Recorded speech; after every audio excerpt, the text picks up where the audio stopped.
All right, it's your brother Sorry back with yet another one. Peace to the ancestors, as we always do. Give honor to the ancestors, those who shoulders that we stand on, those who blazed the trail before we even kind of thought about it. Yeah, I mean, it's kind of their world we're inheriting, so I always give my honor to them.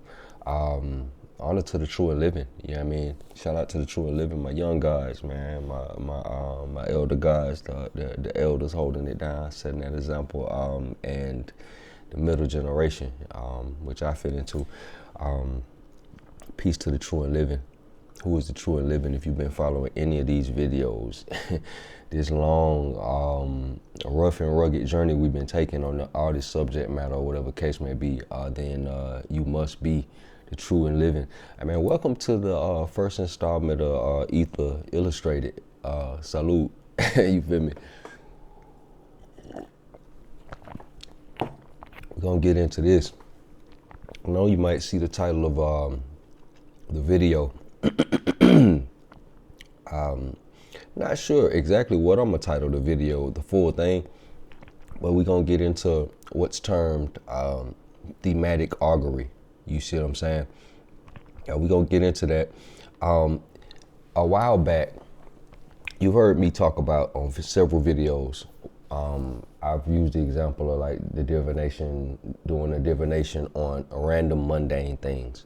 I always give the example of back in the day. One of the things that impressed me about the experiential was I seen Naju do a divination on a hot water heater overheating and somebody's car breaking down and stuff like that. Simple, regular things or whatever case maybe I've seen him do divinations on or whatever case maybe. That was one of the things that kind of impressed me about the experiential. In that same vein, going into the whole thing about the reflection principle and all this kind of stuff we've been gathering up. I know you've been saying to yourself, what's the practical application of it? Okay, so a video I did a while back, I was talking about, I don't know, the end of knowledge, or the fact that the return of the gods is not more knowledge. You see what I'm saying? Now, I know that sounds oxymoronical, all the stuff all this kind of research on this others, the self side of true master, I know we've been talking about. It's kind of been the knowledge heavy, detail heavy thing or whatever case may be. But we've been kind of doing all that to kind of solidify this picture. Now, what we're going to talk about today in this Ether Illustrated or whatever, we're going to basically get into the observational imperative, Augury, as the thematic decoding of the Bio-Aetheric Feedback Loop, because we also we talked about on previous videos how divination, period, is Bio-Aetheric feedback coming from your nervous system. You see what I'm saying? And in most of the systems that we kind of dealt with, it involved touching an object, a tool or something, whether it be tarot cards, shuffling the cards or whatever, pulling a card, a pendulum, a Ouija board. We kind of went over a couple of different things or whatever. Augury was one of the more unique ones. It ties into, it's a divination method that does not require you to touch anything necessarily. You see what I'm saying? You can observe a phenomena in nature. There are forms of it that, deal with the entrails of animals and things of that nature. But for the most part, you can observe things without you even having to disturb them and get a divinatory meaning, similar to what we're talking about. So we're going to kind of utilize this, that whole mindset. And mind you, this is a component or something that already exists in the experiential. We're just fleshing it out,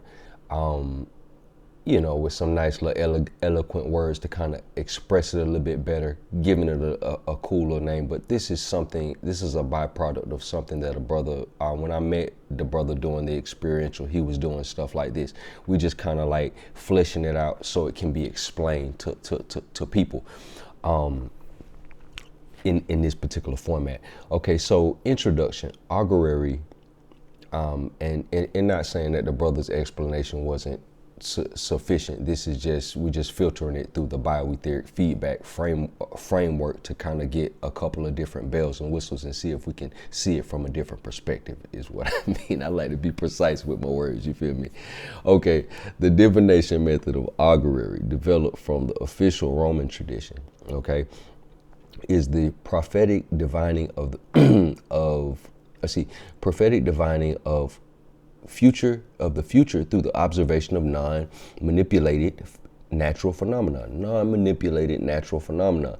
Unlike systems that rely on the casting of lots, like how we were talking about the Ifa, Odus, and stuff like that, or the assortment of cards, tarot cards, Augury focus on interpretation of pre-existing environmental signals. Now remember in this whole thing we've been talking about how important the environment is. Experiential heavily talks about receiving communication from your environment, thinking with your environment, the whole nine like that. So it kind of bleeds into what we're talking about here.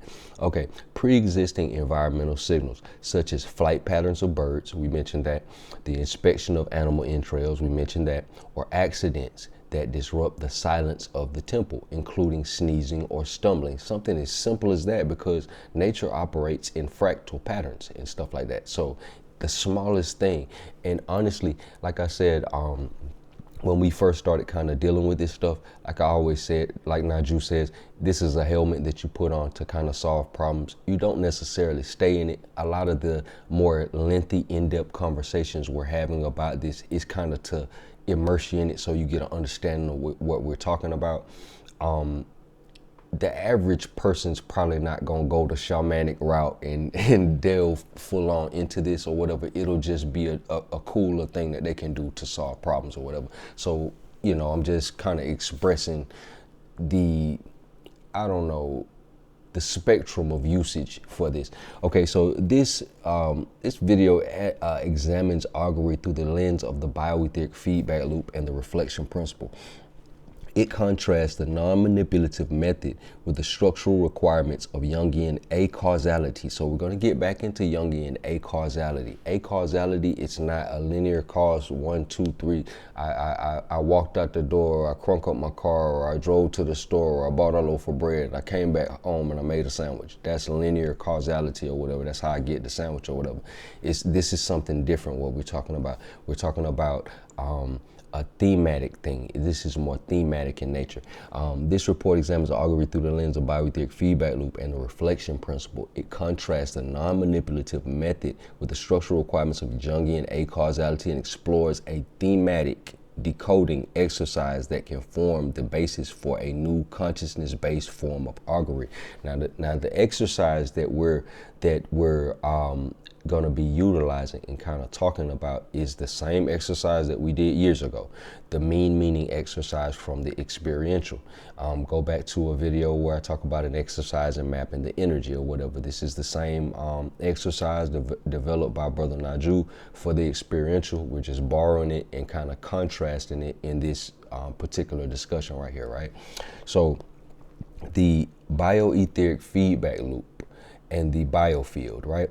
The Bio-Aetheric Feedback Loop provides the non-physical and energetic substrate for understanding how an internal psychological state can be externalized and read. Let's say that again. The Bio-Aetheric Feedback Loop provides the physical and energetic substrate for understanding how an internal psychological state can be externalized and read. So we talked about things. We got to know. We got these whole funny little words like the language of situations and all that stuff like that to describe what we're talking about. How psychological states and trauma and things of that nature can be externalized through illnesses, can be externalized through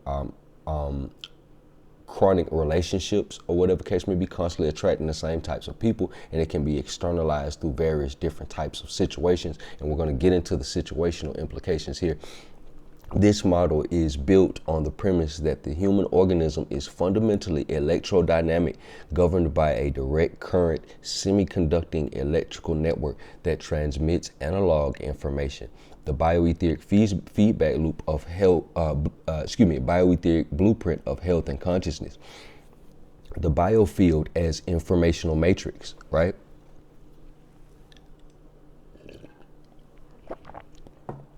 So what is commonly referred to as the aura is medically defined as the human biofield. We talked about that. The complex field of energy and information that surrounds and interpenetrates the body.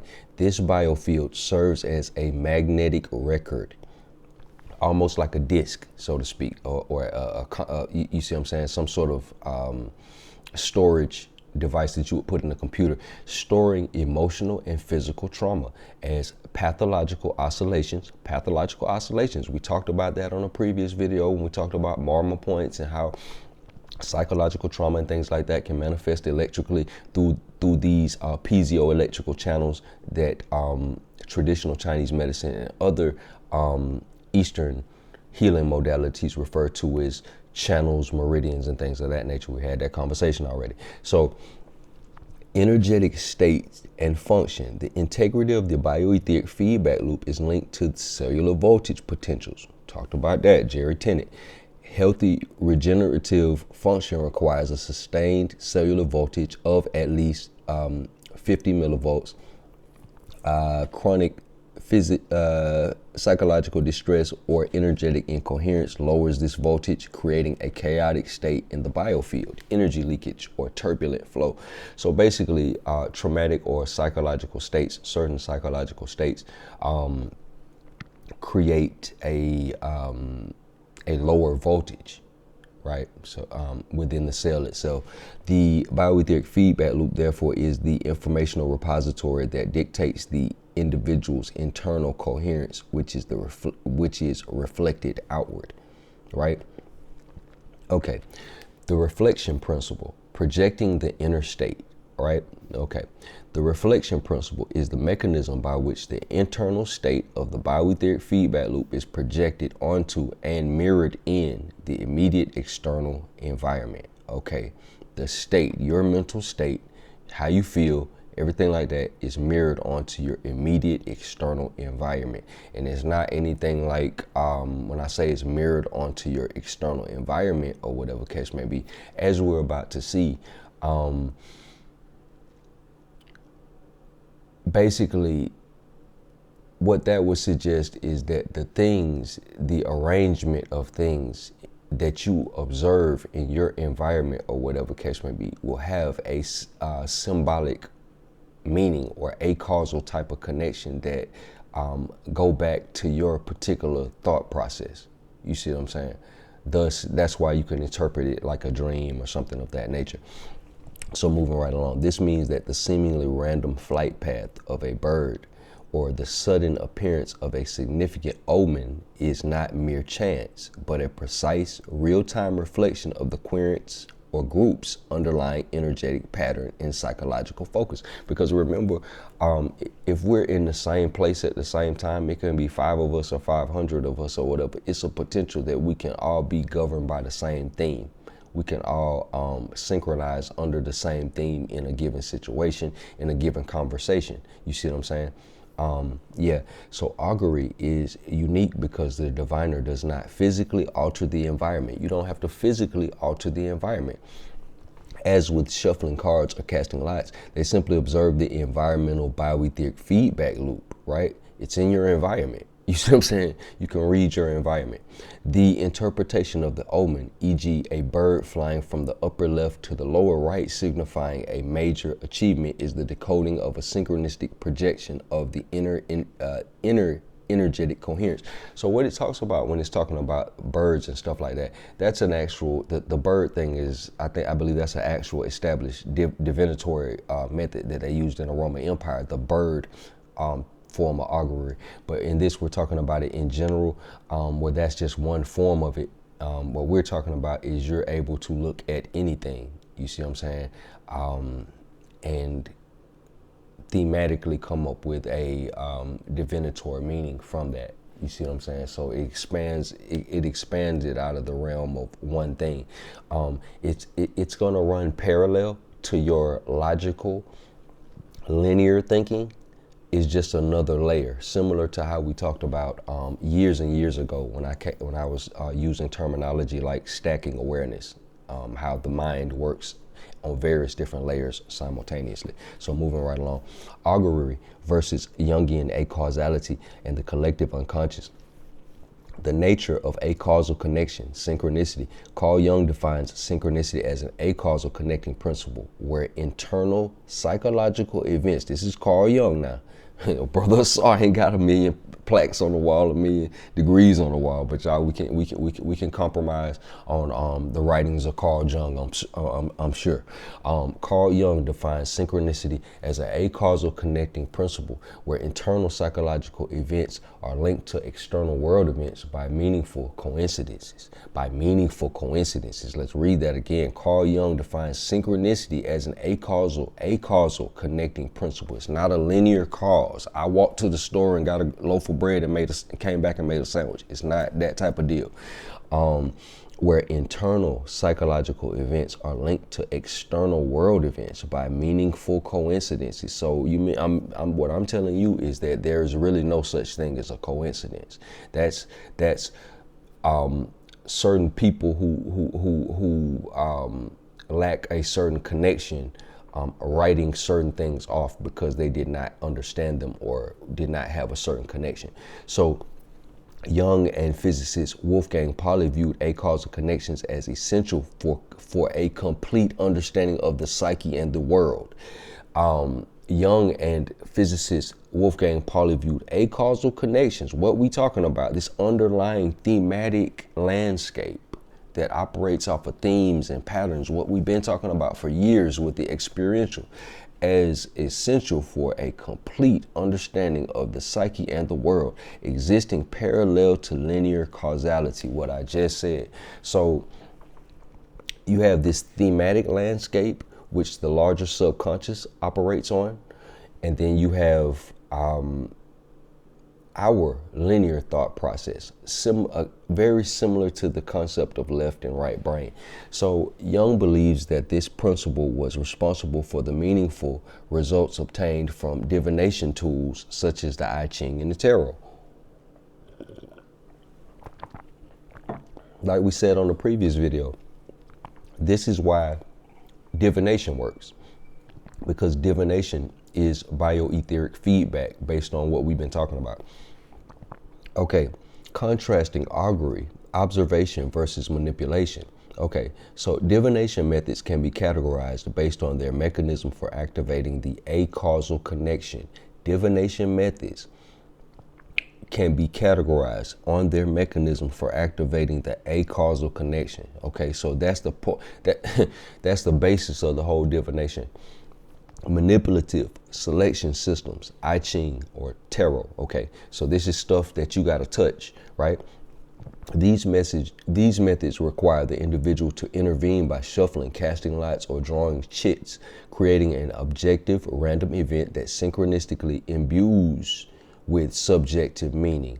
The result is a coded symbol, right? Because in the experiential, we talk about symbols, patterns, and principles. A symbol is, in that view, we've expanded what a symbol is to everything that you give your attention to. So the result is a coded symbol, e.g. a hexagram, or a card that the diviner must interpret. So it's gonna be something. It's gonna be something that you touch or probably shuffle. And it's going to be a collection, and it's going to have some sort of symbolic value. It's either going to be a symbol, a card with some sort of visible archetype or something of that nature. Okay, so observational systems. Okay, so this is what Augury is, an observational system. This is what Brother Naju was talking about when we were talking about reflections and all that, and doing divination in a thematic way, or whatever case may be. Observational systems, Augury. Augury is a pure observational method. So I'm just looking at my environment. The diviner focuses their intent, and then the diviner focuses their intent and then waits for the acausal field to provide a non-manipulated spontaneous sign, e.g. the flight of a bird or an unexpected accident. The reflection principle in this case operates on the pre-existing environment, using natural phenomena as the physical vehicle for the feedback. Okay, so that's what that is. It's an observational system of divination versus a manipulatable system of divination. Say that 3 times fast. So And when we talk about Augury, when we talk about this whole concept of your environment communicating to you, so what Brother Asar been telling you about for a minute at this point, that your environment communicates with you and that you can think with your environment. This is a thing. This is a thing. This is an ancient form of divination where people operated off of this same principle that Brother Asar been telling you about for God knows how long. So when they say wait on a sign, from my experience of kind of playing around with, the experiential and some of the stuff that it entails, you don't really have to wait on nothing. As you go out about your day and interact with people in a normal way, stuff is going to happen and you're going to see stuff and it's going to talk to you. As Brother Asar constantly keeps saying, God never shuts up. God don't never shut the hell up. And he has infinite, say it with me, if you've heard me say this on other videos, he has infinite patience for mine and your lack of understanding. So this stuff don't stop talking to whether there's a filter that filters it out while you're in the body. So you don't get it all. So you don't sit there and try to catch everything. You'll drive yourself crazy. I'm gonna tell you, if you don't be OCD with this. Things that just stand out in your awareness or whatever case may be, take 5 minutes, maybe look up the dream interpretation for it. Sit down, ponder on the theme of it or something like that. And maybe you'll get some sort of message if you're going through something or whatever case may be. Something stands out in your awareness. Make an attempt to interpret it. You might get something valuable about it. I'm not telling you to sit there and interpret every second of your day like this. You see what I'm saying? You'll drive yourself crazy. Not saying that you can't do that. You can do that. It operates in fractals, so there's information in every little millisecond of your day, no doubt. But you would, as a normal person, you would drive yourself crazy doing that. And I'm just trying to give you the balance. You see what I'm saying? Because I know how some people can be. The mechanism in Augury is a form of environmental bio-entrainment where the querent's intense focus on an issue tunes the local bio-etheric feedback loop to a specific frequency. Natural events occurring within this newly tuned field are rendered meaningful by synchronicity. So synchronicity is a thing. That's a principle that's kind of constant or whatever case may be, right? So, thematic nature of the collective unconscious. Now, remember we said we've been talking about the ether this whole time. Ether, another word for ether is akasha. Akasha is linked to the Akashic records, right? All information that is, was, and ever will be. You see what I'm saying? The Akashic records or whatever, linked to the akasha, which is the ether.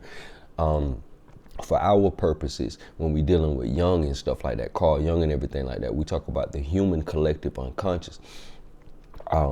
It is basically the information of that we consider the human unconscious, collective unconscious, is a portion of the information that is inside of the ether, aka the Akashic records, so-called.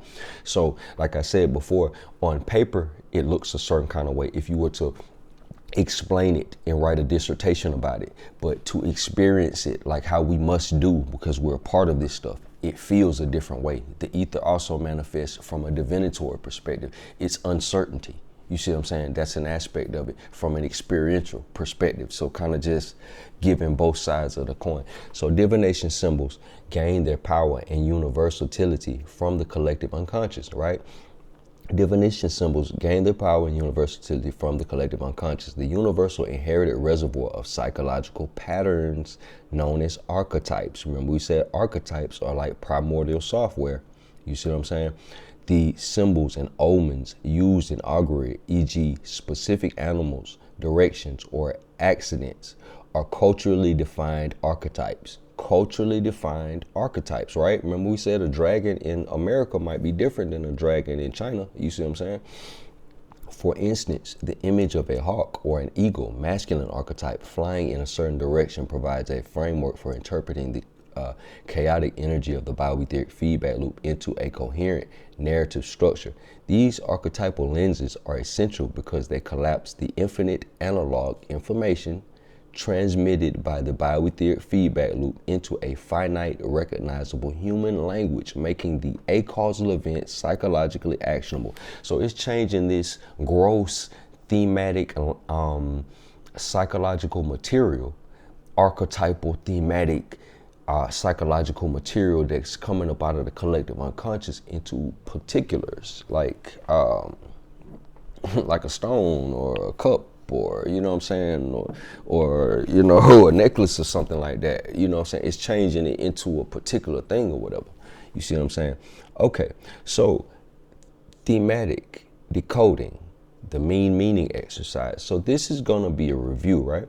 We're going to go back over the meaning exercise. Again, this is coming straight out of the experiential. This is Brother Naju's exercise. You see what I'm saying? From his system, the experiential, we're borrowing this from that particular system to kind of illustrate this, because this is one of the duplicatable ways. This is a portion of the experiential, has several exercises, several things that kind of get into this, but this creates a duplicatable way for us to decode thematic acausal circumstances. You see what I'm saying? So thematic decoding, the meaning exercise. The meaning exercise provides a repeatable, systematic method for decoding the raw data of synchronistic events, validating that the unifying factor in the diverse acausal circumstances is the underlying energetic theme. So you can have 5 events that are seemingly unrelated, different people, places, things, but the only common factor is the theme, or what you have to do in that situation. Let's say it might be 5 different situations with different people and places and everything involved, scenarios involved and everything like that. But every time you have to assert yourself, you see what I'm saying, in order to make the situation turn out favorably. Anytime you didn't assert yourself, the situation turned out unfavorable. That's what we mean as far as thematic, you know, the core of it being thematic. So the logic of thematic correlation, the exercise proposes the following structure: variables, multiple events, event A, event B, event C, involving different places, people, times, and particulars, all causally distinct, So these are 3 totally different situations that have totally different circumstances. Constant, the only constant, only one theme: self-trust, fear of scarcity, or lack of authority, is common to all the events. This theme, this abstract notion, you see what I'm saying, this abstract thing. Result, okay, if the theme shows up in a balanced way, if you address the theme in a balanced way, when the theme was balanced or integrated by the individual, the result was a favorable experience. Okay, that's the barometer for all of this. Remember what we were saying, a favorable or unfavorable experience. Okay, so it's a favorable experience when the theme is balanced. Result, de-equilibrium, when the theme was out of balance or unintegrated, i.e. avoided or repressed, the result was a bad experience. Okay, so that's the difference, or whatever case may be. When the theme is balanced, it's a good experience. When the theme is unbalanced, it's a bad experience. This exercise proves that meaningful connection, the core of synchronicity, is structured by an underlying non-local theme rather than surface causality. This theme is the informational pattern of the individual's karmic blueprint, as I words it. Okay, so implications for the Bio-Aetheric Feedback Loop. Okay. And the reflection principle. So, yeah, so it's like I said, it's another video that we did about this. It's a couple of videos actually with the meaning exercise. But the purpose of that, you're extracting the core of the situation, the highest leverage point, as it were, this abstract thematic layer of reality that's outside of the linear reality, and the linear reality is subordinate to this abstract level, if that makes any sense. Okay, implications for the Bio-Aetheric Feedback Loop and the reflection principle. The meaning exercise allows for the quantifiable diagnosis of the Bio-Aetheric Feedback Loop's informational state. All right, quantifiable diagnosis for the Bio-Aetheric Feedback Loop's informational state. The theme as energetic pattern, right? The recurring theme is the synchronistic event represents the core pattern or imprints carried in the individual's consciousness, right? That's the core pattern that's carried in your consciousness. So the core thing, what he's calling the karmic blueprint. The universe, via the reflection principle, consistently provides feedback. The synchronistic events specifically targeting this theme, right? So the feedback is going to be in the area of that particular theme. The outcome as voltage metric, favorable outcome, equilibrium. The theme was addressed with coherence, conscious choice, self-acceptance. Because remember, we had a video about sacrifice, the willing sacrifice versus the unwilling sacrifice. That ties into coherence or whatever case may be. So this kind of ties into that whole realm of conversation or what have you. You see what I'm saying? You're willing to address what you need to address versus not being willing to do it or just not doing it. Energetically, this corresponds to the Bio-Aetheric feedback loop, maintaining a high, healthy electrical voltage potential, right?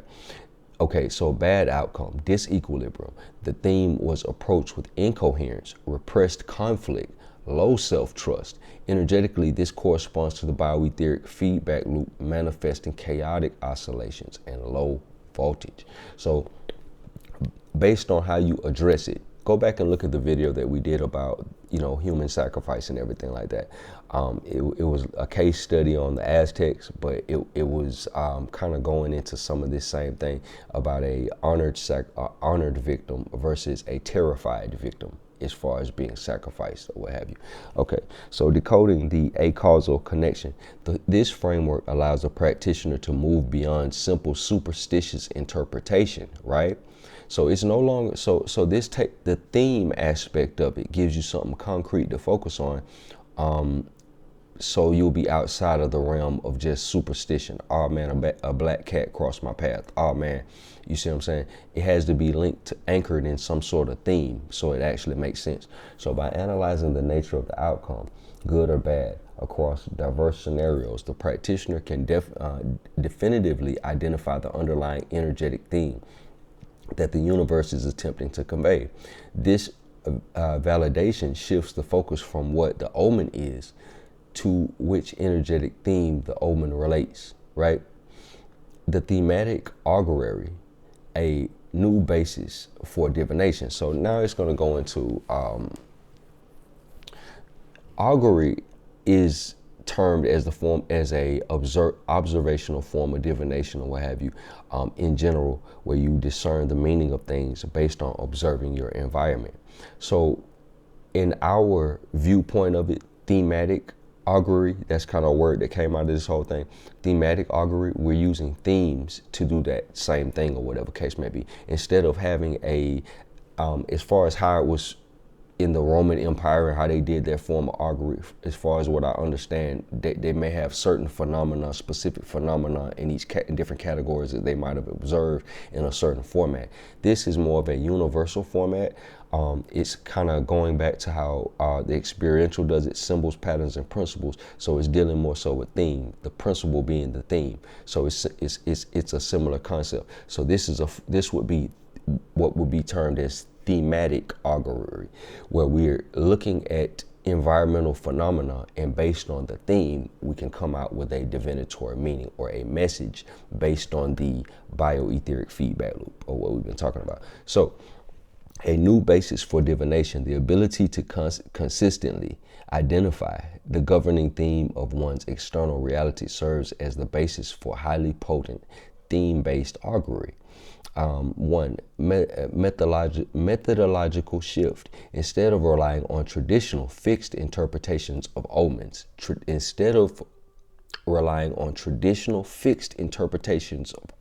right? An omen is something, you see what I'm saying, like the lightning strikes or something like that. That might be an omen. Oh, that's a bad omen. That means this, is that, and the third is going to happen. And that might be specific to a particular system. In this methodology of thematic augury, there's a methodological shift. Instead of relying on traditional fixed interpretations of omens, i.e. a bird flying left means X, thematic augury relies on the practitioners first identifying their currently active theme using the mean meaning exercise. So it would kind of lay on the mean meaning exercise. A shortcut way of doing it that would also kind of work would be a dream interpretation, because you're using the same subconscious data. You see what I'm saying? Okay, thematic interpretation. Once the theme is identified, i.e. the theme of authority/power, all subsequent external omens, stumbling, a loud argument heard in the distance, finding money, are interpreted solely through the lens of that theme, right? Negative omens, i.e. seeing a dead snake or hearing an aggressive cry, signals that the current approach to the theme of authority is out of equilibrium, risking chaotic outcome. Positive omens, seeing a strong, healthy animal experiencing a synchronistic moment of unexpected help, signals that the current approach to the theme of the authority is in equilibrium, predicting favorable outcomes. Yeah, that's another thing. If you are in a situation and something happens, or let's say like something bad happens or whatever, let's say like you get a flat tire or whatever case may be. However, okay, so that's a bad experience or what have you, but 5 minutes later, somebody stops side the road, helps you change your tire, and you met that person. They wind up giving you a new job or something like that.